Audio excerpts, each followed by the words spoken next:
So I got this interesting question about this RS5 in terms of when the exhaust flaps open up. At first I thought I had a very confident answer.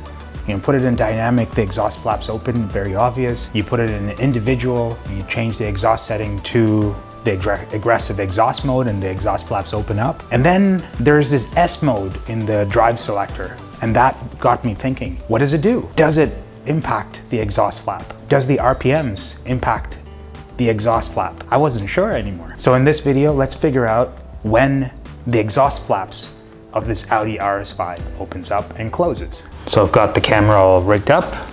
I'm gonna use some lighting here so we can see what it is doing inside. No, green. Let's get our white light. No, that's blue. There you go. So we want to see what it does in there. So you can see the exhaust flap right now when the engine is turned off. The flap is open.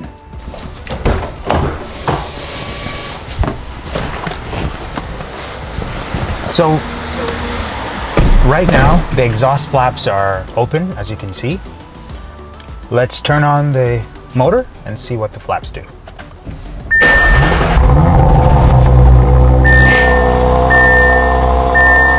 Right now I'm in individual mode and the exhaust is set to dynamic.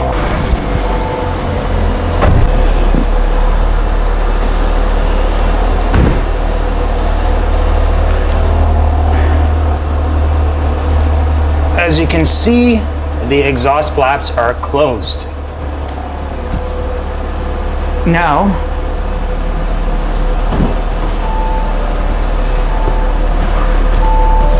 let's see what it does when you put it in comfort. Well, obviously, comfort, the exhaust mode is still closed. So what we really want to know is whether the sport mode in the drive selector plays a factor. So far we've started it, we're in individual. I'll show you what individual is doing. Go here. Engine, transmission, all that is in comfort. Engine sound is dynamic. So it looks like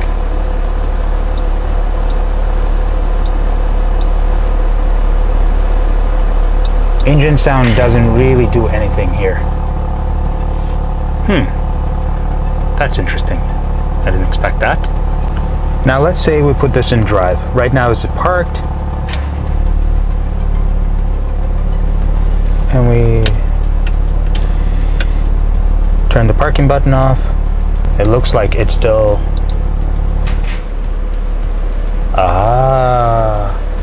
there you go. So that answers our question. So if you put it in dynamic, the flaps open. That's if you're in drive. If you're in drive, dynamic turns the thing on. But let's say if I move it to the sport mode. So let's go to sport.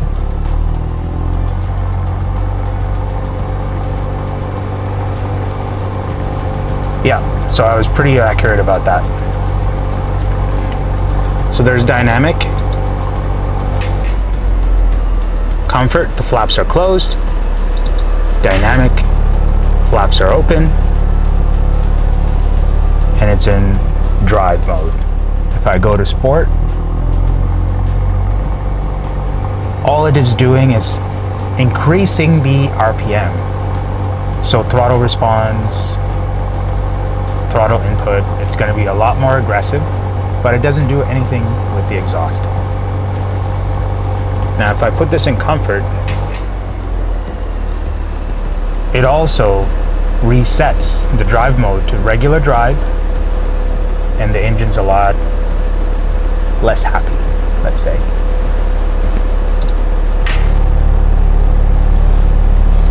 Now if I put it in park, regardless, it now dynamic will open it, comfort will close the exhaust. So there's a deeper tone that you can hear. If your drive select is in dynamic, you're automatically in sport drive mode. However, if you change your drive select to individual, and then you configure engine sound, you can remain in drive but have the aggressive exhaust note. Now if you put the engine in dynamic, that's essentially what is sport drive. So this S selector is just another toggle for you to be able to switch into dynamic engine and transmission for aggressive throttle input, aggressive shifting, when you have some of the other things turned off. So I could keep this in comfort. So that's how I usually do my drives every day, into individual mode. And now if I wanted to get a bit aggressive, I can go into dynamic engine and transmission, which gives it a more aggressive idle RPM and more aggressive throttle input, and the shifts are going to be a lot more aggressive as well. There you have it. That answers our question on when the exhaust flaps open up. So it opens up when it's turned off. You saw it left open. When you turn the car on, and if the car is in dynamic, exhaust flaps are open. If you're an individual, you set the exhaust or engine sound to dynamic, the exhaust flaps open up. The S mode on the drive selector does not adjust the exhaust flaps. It doesn't toggle it on or open or close. What it does do is adjust the throttle input and the idle RPMs of the car, and the transmission obviously as well. So that's essentially the same as the engine/transmission setting in the drive select. So that answers the question. I hope that helps you out. If you enjoyed this video, make sure you hit the like button and subscribe to the channel for more content such as this. If you have other questions about these cars, do let me know. I've got an RS5 and a GT3 RS. If there's anything you'd like to know about it, please let me know in the comments below. Well, that's it for this one. Thank you all for watching, and I'll see you all in the next one.